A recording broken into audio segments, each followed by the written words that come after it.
I welcome you to learn English. He goes to college. அவர் கல்லூரிக்கு போகிறார். இது ஒரு சிம்பிள் சென்டென்ஸ்.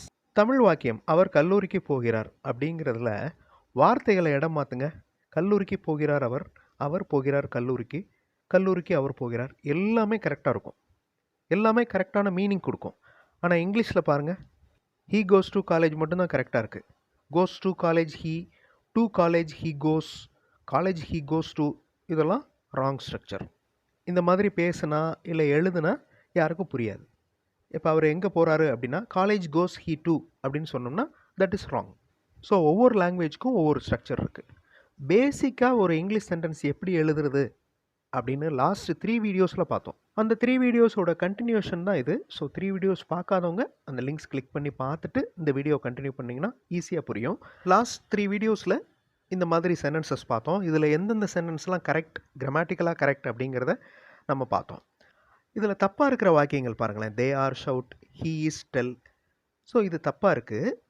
இதை எப்படி சரியாக எழுதுறது, எப்படி சரியாக பேசுறது? இப்போ அவர்கள் சத்தமிடுகிறார்கள், தே ஆர் ஷவுட். ஸோ அந்த sentence wrong. They are shout அப்படின்னு சொல்லக்கூடாது.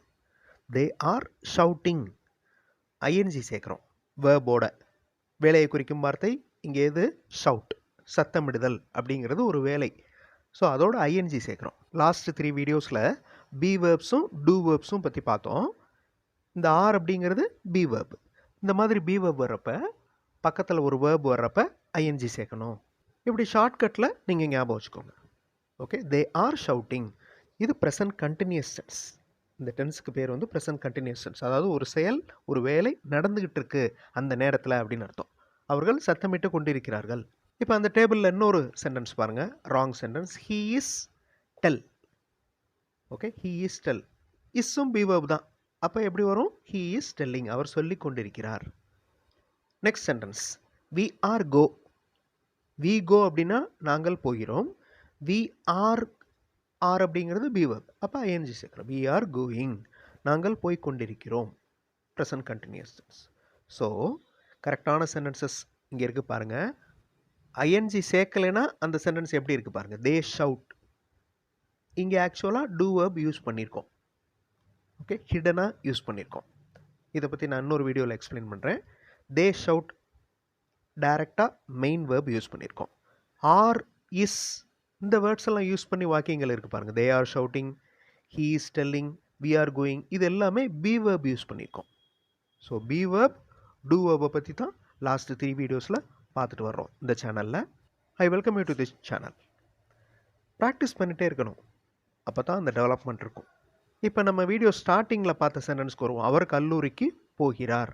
He goes to college. தமிழில் வார்த்தைகள் மாறுறப்ப சரியாக இருக்குது, இங்கிலீஷில் வார்த்தைகள் மாறுறப்ப தப்பாயிருது.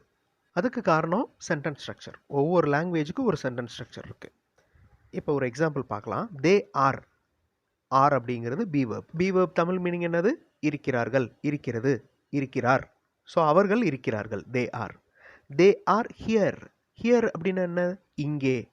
அதை தமிழில் எப்படி சொல்லுவோம்? அவர்கள் இங்கே இருக்கிறார்கள். இப்போ அந்த வார்த்தையை மாற்றுங்க. Here they R. மேலே இருக்கிற வாக்கியம் தே ஆர் ஹியர். அவர்கள் இங்கே இருக்கிறார்கள். கரெக்டாக பார்த்தோன்னா தே அப்படின்னா அவர்கள், ஆர் அப்படின்னா இருக்கிறார்கள், ஹியர் அப்படின்னா இங்கே. அவர்கள் இருக்கிறார்கள் இங்கே, தே ஆர் ஹியர்.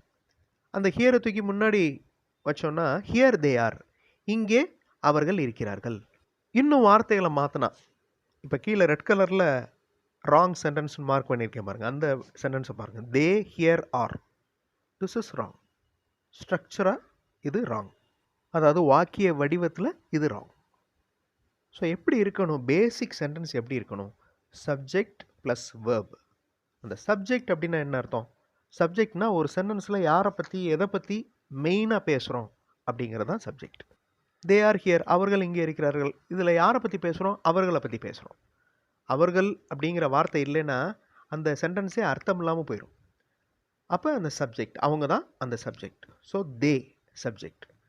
ஆர் அப்படிங்கிறது be verb. So verb mark பண்ணிட்டோம். ஹியர் அப்படிங்கிறது சென்டென்ஸ் பேட்டர்னில் அட்ஜங்க்ட் அப்படின்னு சொல்லுவோம்.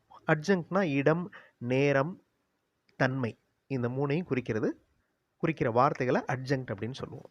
நான் காலேஜில் ஸ்டூடெண்ட்ஸ்க்கு இங்கிலீஷ் கிராமர் எடுக்கிறப்ப இந்த மாதிரி கிராமட்டிக்கல் டேர்ம்ஸில் எக்ஸ்பிளைன் பண்ணேன்னா உடனே அவங்களுடைய ஃபேஸ் ரியாக்ஷன்ஸ் மாறும். நவரசங்களும் பார்க்கலாம். ஒவ்வொரு ஃபேஸ் ஒவ்வொரு மாதிரி இருக்கும். ஏன் அப்படின்னா அவங்க அந்த கிராமட்டிக்கல் எக்ஸ்ப்ளனேஷன் வேண்டாம், எங்களுக்கு டைரெக்டாக எப்படி யூஸ் பண்ணுறது அப்படிங்கிறத மட்டும் சொல்லுங்கள் அப்படிங்கிறாங்க. சில பேர் ப்ராப்பராக தெரிஞ்சுக்கிறாங்க. நவ் ஹியர் தே ஆர் அப்படிங்கிறது கரெக்டு, ஆனால் தே ஹியர் ஆர் அப்படின்னா ராங். ஏன் அப்படின்னா சப்ஜெக்ட் ப்ளஸ் வெர்ப் இந்த ரெண்டையும் பிரிக்க வேண்டாம். சில சென்டென்சஸில் இது சேஞ்ச் ஆகும். அதை ஸ்டெப் பை ஸ்டெப் பார்க்கலாம். இந்த சென்டென்ஸை நல்லா ஞாபகம் வச்சுக்கோங்க. தே ஆர் ஹியர், அவர்கள் இங்கே இருக்கிறார்கள். Here they are correct, they here are தப்பு. இந்த வாக்கியத்தை பாருங்கள். He came yesterday. தேக்கு பதிலாக ஹீ அப்படின்னு இருக்கு, ஆருக்கு பதிலாக கேம் இருக்குது, ஹியருக்கு பதிலாக எஸ்டர்டே இருக்குது. ஹீ கேம் எஸ்டர்டே அப்படின்னா நேற்று அவர் வந்தார், அவர் நேற்று வந்தார். Subject verb plus அட்ஜெக்ட். நான் சொன்ன மாதிரி அட்ஜெக்ட் அப்படிங்கிறது காலம், நேரம், தன்மையை குறிக்கிற வார்த்தை. ஸோ எஸ்டர்டே அப்படிங்கிறது டைம், ஓகே, நேற்று அப்படிங்கிறது. So he came yesterday, yesterday he came சொல்லலாம். ஆனால் ஹீ எஸ்டர்டே கேம் சொல்ல முடியாது. ஏன்னா அங்கே சப்ஜெக்டும் வேர்பும் பிரிஞ்சிருது பாருங்கள். ஹீ தனியாக இருக்குது, கேம் தனியாக இருக்குது. இப்போ நம்ம ஃபர்ஸ்ட் பார்த்த சென்டென்ஸ் ஹீ கோஸ் அப்படின்னா அவர் போகிறார். ஓகே, இங்கே வந்து பி வேர்பே இல்லை, ஹீ கோஸ் டைரக்ட் வேர்பு தான் இருக்குது. ஹீ கோஸ் அப்படிங்கிற அந்த சென்டென்ஸில் ஹீ அப்படிங்கிறது சப்ஜெக்ட், ஏன்னா அவரை பற்றி தானே பேசுகிறோம் அந்த சென்டென்ஸில். ஸோ ஹீ சப்ஜெக்ட், கோஸ் இந்த கோ அப்படிங்கிறது வேர்பு, ஒரு வேலையை குறிக்கும் வார்த்தை. இங்கே சிம்பிள் ப்ரெசன்ட் டென்ஸ் இருக்கிறதுனால அந்த ரூல் அப்ளை பண்ணியிருக்கோம். அதாவது சிங்குலர் சப்ஜெக்ட் வந்துச்சுன்னா வேர்போட இஎஸ் சேர்க்குறோம்.